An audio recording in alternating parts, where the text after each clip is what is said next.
Deportiva y con swing. Deportiva y con swing. La factoría del deporte desde New York para ti. Es una máquina. Es una máquina Pensada para ti. pensada para ti. Número uno en las redes, dale like y compartir.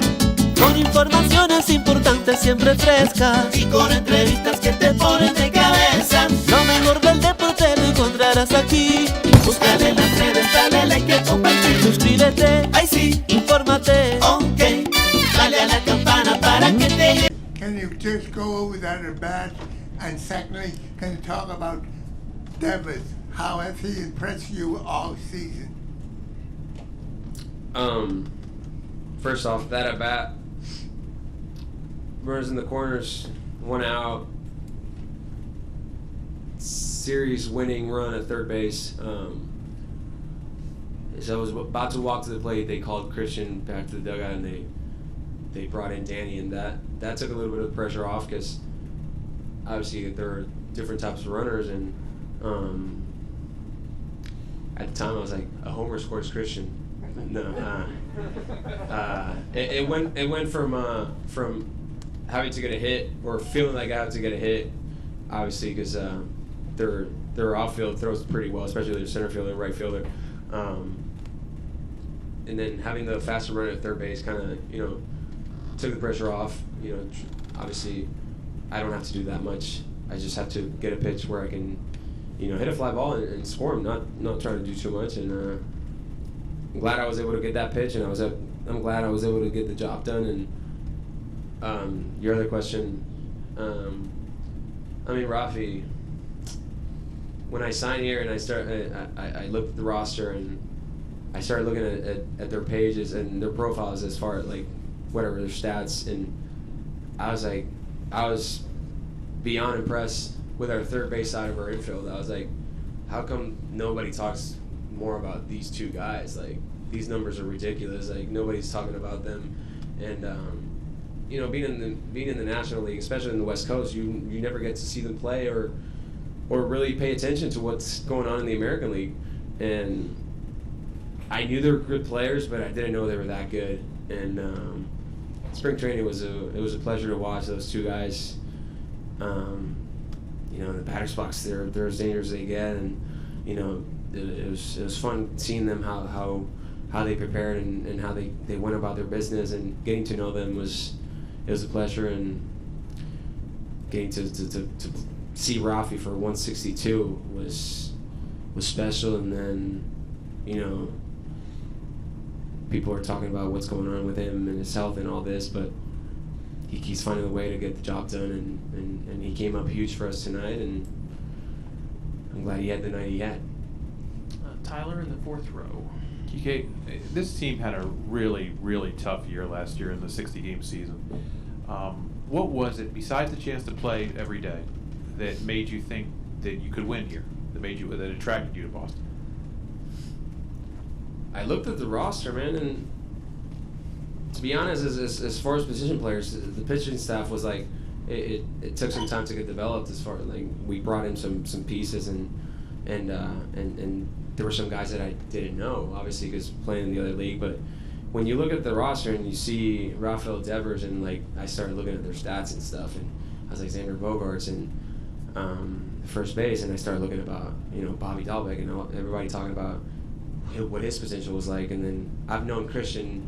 I played with Christian when I was 7 years old in Puerto Rico. He's a year older than me, and we played the same category, and he was a year older than me, obviously, but we were on the same team. And he's always been a stud ever since we were that old, that young. He's always been a stud. And then obviously I played with Doogie for a few years in LA, and I played against Ren for a few years when he was with the Padres. And I was like, man, like, I don't understand why people are talking about this team like, we're the worst team in that division or whatever. And I was like, this is a solid squad. They won the World Series a few years ago. They know what it takes to win. Like, it's not like it's a scrappy roster or anything. It's a good roster. I played with Nate in Miami, and obviously I saw what Nate did in the playoffs in 18, and obviously saw it firsthand when he pitched against us. I knew that we had a really solid team, and the same thing I said in spring training. nothing has changed. I thought that all we needed to do was survive till we got Sale back, and then we would become a really dangerous team. And that's basically what we did. And then there were some guys that I didn't know that came through, and we have a team with a bunch of really good baseball players that know how to play the game. And I mean, here we are surprising everybody but ourselves. We knew in spring training we had the team to make it this far, and here we are. Second row on your right. Kike, before the series started, someone asked you about being about wanting to be up. You talked about wanting to be up in those situations. Can you kind of go through in your mind at the start of that inning what you're thinking about counting the batters and what situation you might be in, and how much has the success that you've had in this series make you that much more confident to come up in that spot? So I had the chance to win the game last night, and I didn't do it. And I was thinking walking to the plate, I was like, I'm about to finish this game. This was last night, and I was like, and the way that things were going at the time, I was like, I'm about to make this place my place. That's my me talking to myself to like pump me up, to like get my confidence up, and like to keep things under control. And I didn't get it done last night, and we won the game. Christian came through.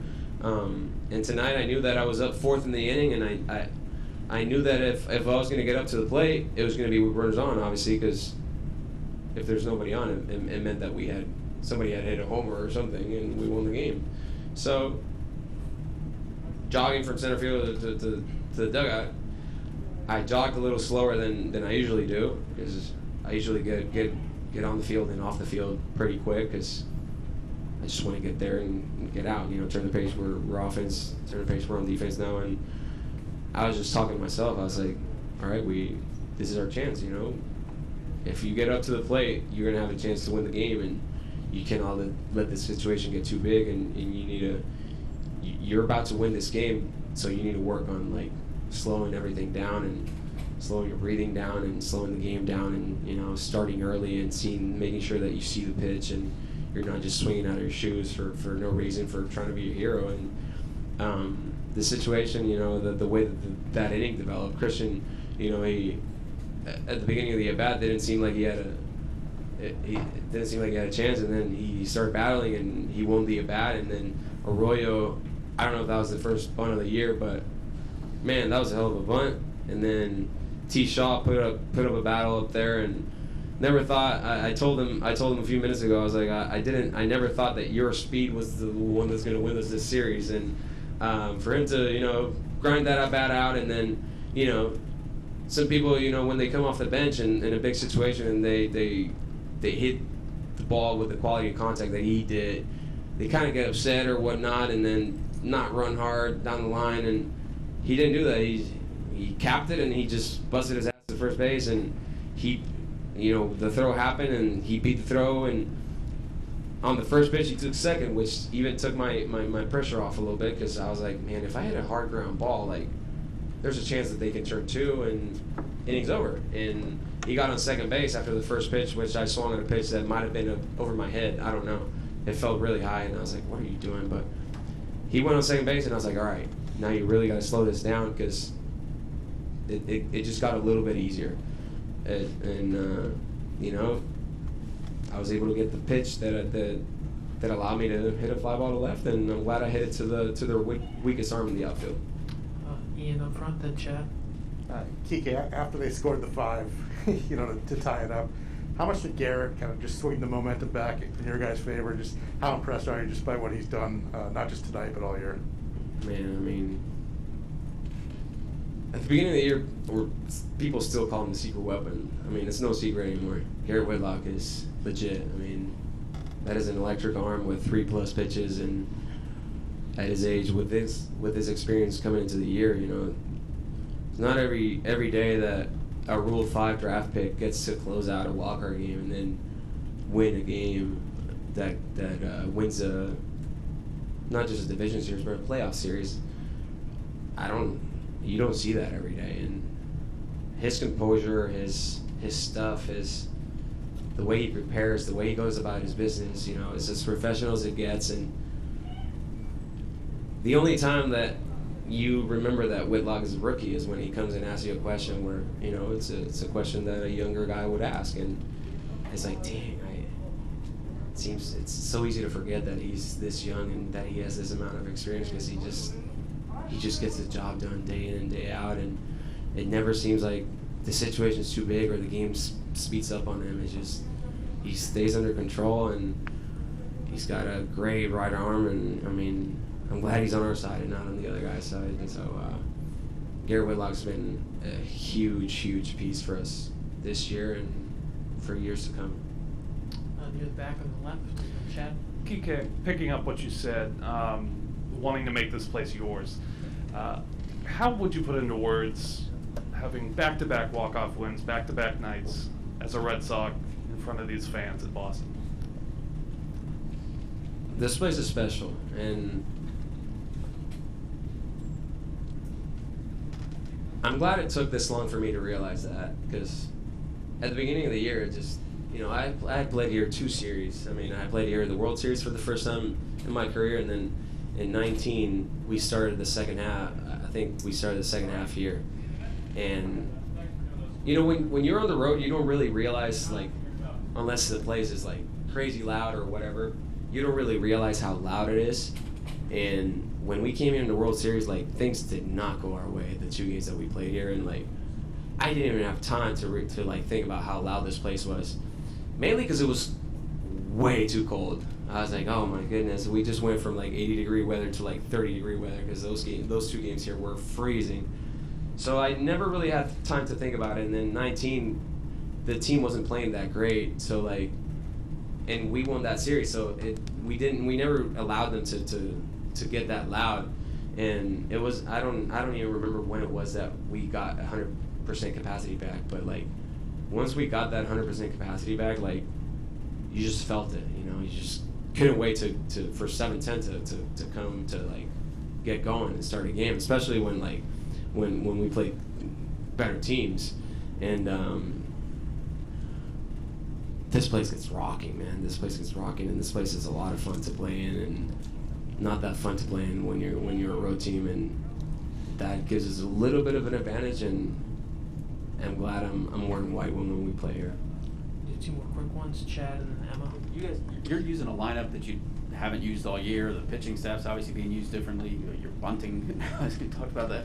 I mean, just Alex manages so much differently in October, but his teams this year and a couple of years ago seem to respond to that. I wonder if you don't have a feel of why that is. Why is it's so much different, but you guys are kind of playing your best right now?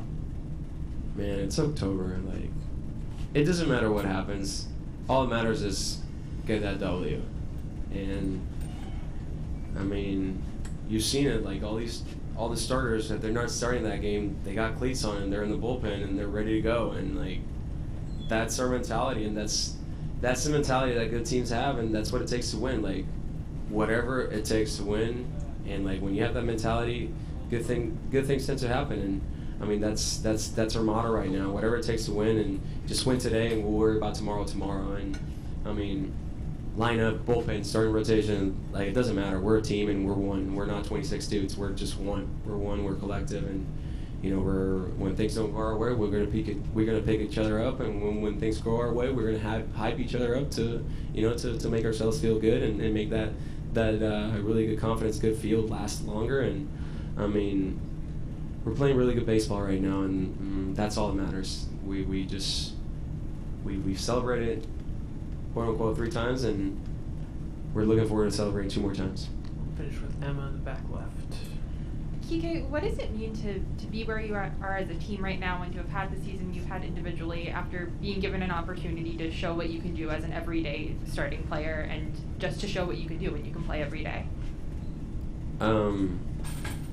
First question, I mean, feels great. I mean, no lie, it feels great. I mean, going into spring training, we would all say that, you know, we have the team to get to October, to get deep into October, and people would kind of like look at us through Zoom. Obviously, we would look at us like we're crazy, and you know, we didn't really cared what people outside our clubhouse thought about us as a team, and we knew what we had in our hands, and it was a matter of us taking care of business, about controlling what you can control. And the season was one giant roller coaster, but it was a fun roller coaster, even when times weren't that fun.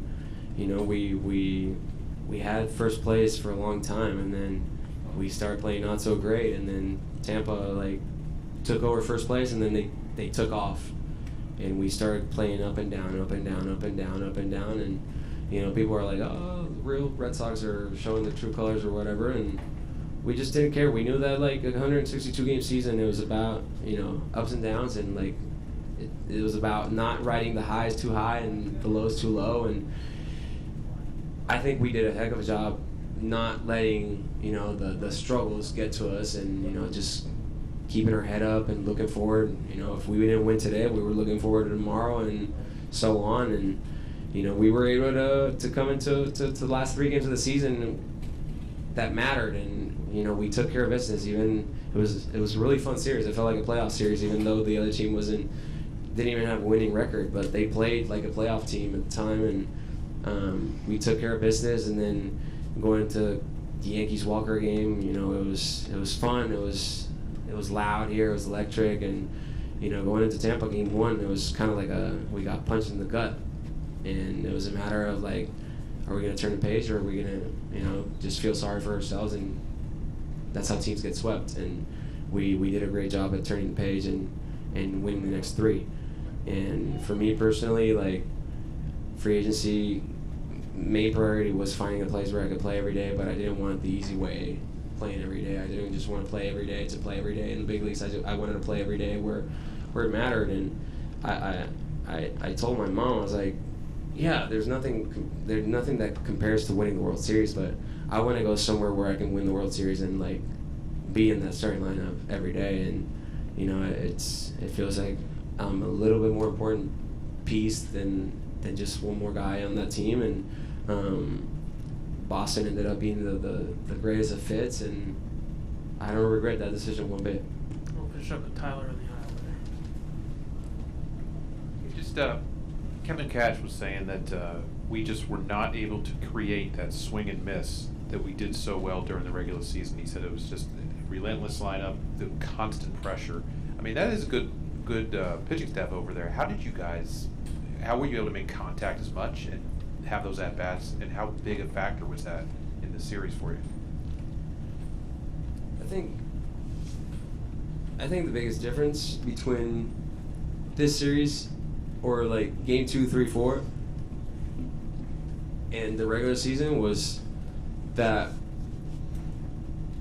we knew it would take a collective 1 through 9 to get the job done. In this regular season, it felt like we had a really talented lineup, and it was just a matter of getting big hits and all that, and getting hot or whatever. But everybody had an individual approach, and it was different. And we just, going down the series 1-0, it was just we need to find a way to have a 1 through 9 approach. We need to have a team approach, and we need to all get on the same page and do the same thing and attack the same way. And that's kind of what we did. And playoff baseball, sometimes if you don't let the moment get too big, it kind of brings the best out of people. And we were able to lock it in and make better decisions at the pitches that we wanted to swing at, we wanted to attack, the zones that we wanted to attack. And it started off with game 2 and kind of went on the next 2 games. And we did a great job as an offense, but our pitching kept us in the game every game. And if it wasn't for pitching, this series would have looked a lot different. So, hats off to tip of my cap to those guys. Kept us in the game at times. And when the other games, when tonight, when we were up 5 and we gave up that lead, it was time to lock it in, and they kept them there. They didn't, it was on us to not add on and tally onto that lead. And we gave it up. So what? Let's keep them there now and just give ourselves a chance to win this ball game, and that's what they did. And the rest is history. Chino aguacate, Hawái, estamos en la máquina deportiva. Los Yankees no van para ningún lado. No, Philly, Pedro Martínez, Dominican Power, all the way up, ok, la máquina deportiva.